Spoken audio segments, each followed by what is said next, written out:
My name is Roberta, though almost no one calls me that anymore. To most people, I've always been Bobby. I'm 80 years old now, and 6 months ago, something happened that quietly rewired the way I see life, memory, and time itself. My best friend died. Her name was Tina. We shared 57 years of friendship, and when she left this world, it didn't feel like losing just a person. It felt like losing a version of myself, the one who had grown up alongside her, laughed with her, survived with her. People say time heals, but some losses don't heal. They just settle into you. Before I tell you about the day she died, you need to understand how she entered my life in the first place, because that beginning makes the ending matter. It was 1967.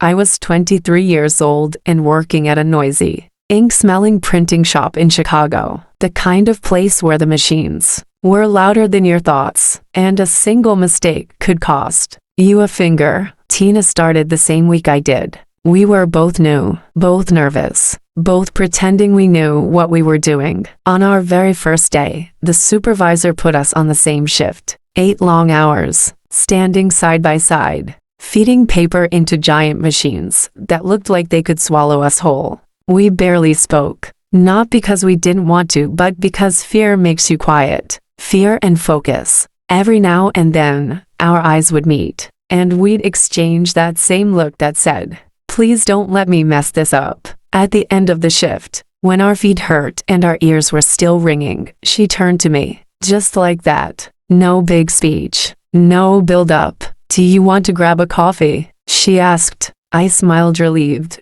honestly, and said, "Sure." That was it. No lightning bolt, no dramatic moment, just a cup of coffee at the end of a long day. And somehow, that simple cup of coffee stretched into 57 years. We didn't have a movie-worthy friendship, no grand adventures, no constant drama. We were just two ordinary women who met at work and kept choosing each other again and again through whatever life decided to throw our way. Marriages, divorces, children being born, growing up, moving away. Bad years, quiet years, years where nothing seemed to change at all. We stayed. And back then, neither of us had any idea that one day, one of us would be left behind, trying to remember how to be whole alone. Tina got married in 1969. I stood beside her as her maid of honor, holding her flowers and pretending I wasn't more nervous than she was. 2 years later, in 1971, it was my turn.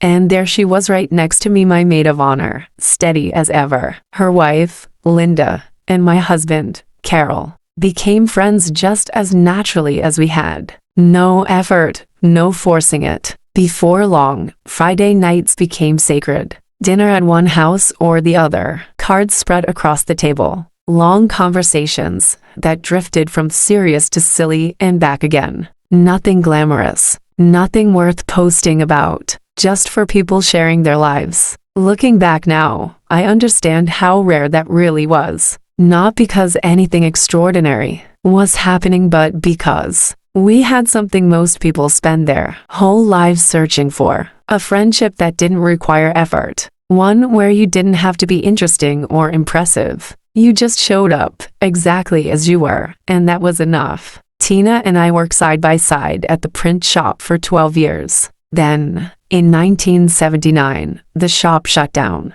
I found work elsewhere. Tina went to work for the city. Our days no longer overlapped the way they used to, but our lives still did. We never missed a Friday dinner.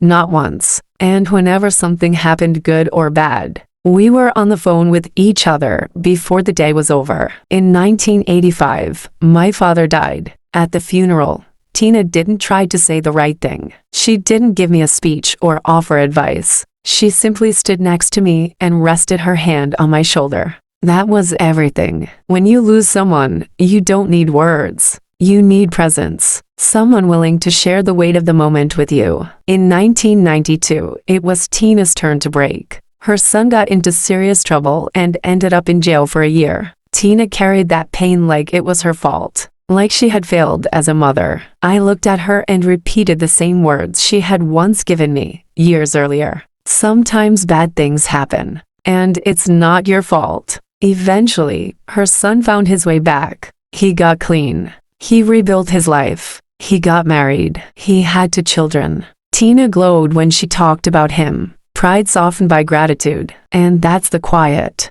truth about friendship. You don't fully understand its value when you're young. You're too busy living. It's only later, when the years pile up and the losses begin, that you realize these steady, ordinary bonds were never ordinary at all. When you're young, you think friendship is about laughter and shared fun, about who you go out with, who makes the boring moments feel lighter. But real friendship is something else entirely. Real friendship is who shows up when life stops being fun. It's who sits beside you when words are useless. It's who notices the pain in your voice even when your mouth says, "I'm fine." After 57 years, Tina and I had reached that kind of knowing. We weren't just friends anymore, we were family. In some ways, even closer than sisters.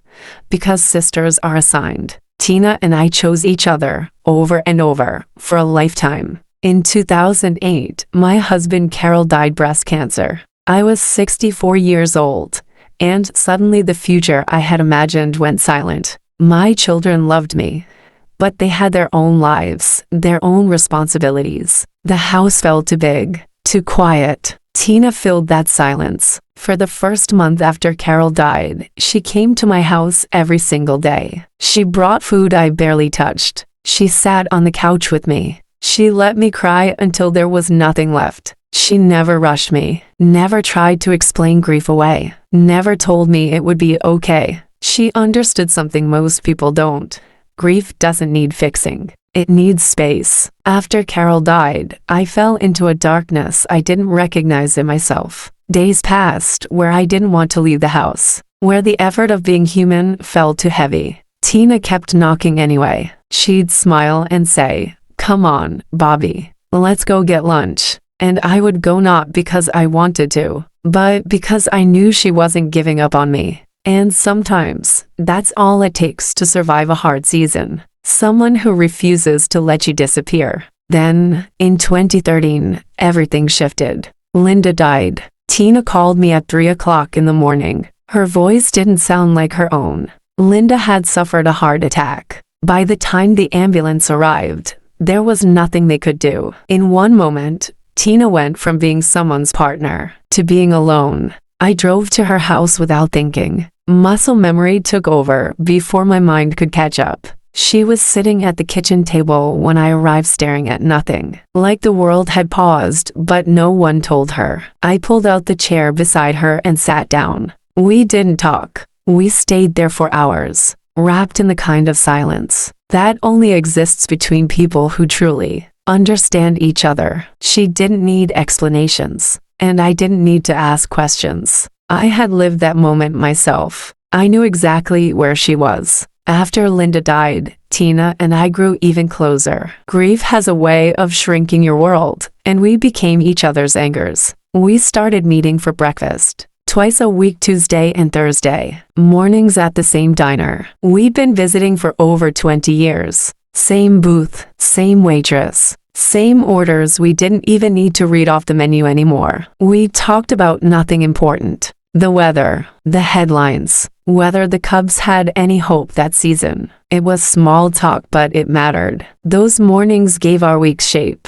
They gave us something to circle on the calendar, something familiar in a world that had taken too much from both of us. As the years passed, our conversations slowly turned backward. We talked about old trips, dumb mistakes, people we loved who were gone now. It didn't feel depressing. It felt careful. Like we were gently sorting through our memories, making sure nothing got lost, just in case time decided to move faster than we wanted it to. Then, last year, something changed. Tina started forgetting things. At first, it was harmless misplaced keys, repeated questions. Then, she began telling me the same story 3 times in a single conversation, unaware she'd already told it once. Her daughter took her to the doctor. Dementia, early stages but undeniable. Tina was terrified, not of dying but of losing herself while still being alive. I held her hand and repeated the words she had once given me, years before. We deal with what we're dealt. The last 6 months were harder than I ever imagined. Tina declined faster than anyone expected. Some days she knew my name. Some days she knew my face. Some days she didn't know me at all. Still, I showed up. Every Tuesday and Thursday morning, just like always, at her house instead of the diner. Sometimes she smiled when she saw me. Sometimes she looked at me like a stranger, and I stayed anyway. It didn't matter. Whether she knew my name or not, I was there. That part never changed. 6 months ago, Tina had a stroke. She spent 2 days in the hospital before her body finally gave up. I stayed with her the whole time. I held her hand. I leaned close and told her what I knew she needed to hear, that it was okay to rest now, that she didn't have to fight anymore, and she let go. I'm 80 years old now. I've said goodbye to many people in my life: my parents, my husband, old friends whose faces time slowly erased from my days. But losing Tina was different, because Tina wasn't just someone I loved. She was the last person who remembered who I used to be. The last person who knew all my stories without me having to explain them. The last person who could laugh with me about something ridiculous that happened 40 years ago and remember it the same way I did. When Tina died, it felt like an entire chapter of my life was erased, one that no one else had read but us. After her funeral, a painful truth settled in. For most of my life, I assumed she would always be there, that Tuesday and Thursday mornings were guaranteed, that there would always be someone on the other end of the phone who knew me completely. I treated that certainty like it was permanent. It wasn't. And now, I can't get that time back. So, here's what I want you to hear. No matter how old you are, or what stage of life you think you're in, friends matter. Not acquaintances. Not people you casually know. Real friends. The ones who show up when life falls apart. The ones who stay when there's nothing to gain. The ones who know your past and still choose you. Those friendships are rare, and they don't survive on good intentions alone. They require effort. They require time. They require showing up, especially when it's inconvenient. I watch people now, rushing through their lives, busy with careers, busy with families, busy with problems they believe are urgent. They tell themselves they'll make time for friends later. They won't, because later isn't guaranteed. Time runs out, people leave, and one day, you may find yourself sitting alone, realizing that all the things you chased so hard didn't matter nearly as much as the people you forgot to hold on to. Don't wait. Call them. Show up. Have the coffee. One day, it will be too late and you'll wish you had. Tina and I had 57 years together. 57 years of Friday dinners and Tuesday breakfasts. Of phone calls that didn't need a reason. Of simply being there when the world felt heavy. And even with all that time, it still wasn't enough. I still wish I had one more morning, one more conversation, one more chance to tell her how much she mattered to me, while she was still here to hear it. If you have a friend like that, not just someone you know, but someone who has walked beside you through seasons of your life, call them, make the plans, keep the plans, show up.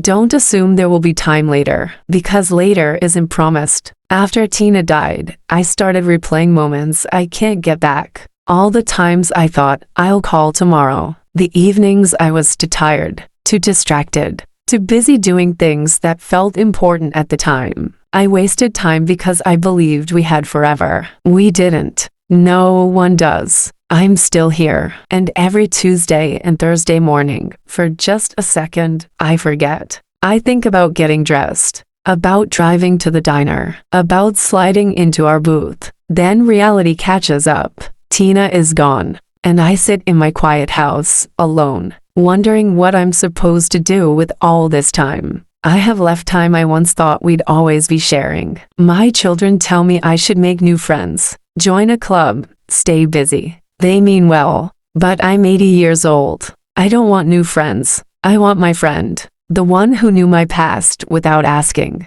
The one who understood me without explanations. The one who shared 57 years of my life and took a piece of it with her when she left. The one who stood beside me through everything. You don't replace a bond like that. You don't move on from it. You simply learn how to live around the empty space it leaves behind. So here's my advice, and I mean this with everything I have left in me. Don't take your friends for granted. Don't assume they'll always be there. Don't postpone connection because you're busy, tired, or overwhelmed. Make the time. Show up. Be fully present. Because one day without warning, one of you won't be here anymore. And all that will remain are memories. And the quiet regret of all the moments you thought you could save for later. Tina taught me so much over the years. She taught me how to listen without interrupting, how to show up without needing to fix anything, how to simply be there when someone needed you. Now that she's gone, I try to carry those lessons forward, not to replace her, because that's impossible, but to honor her, to make sure the way she lived and the way she loved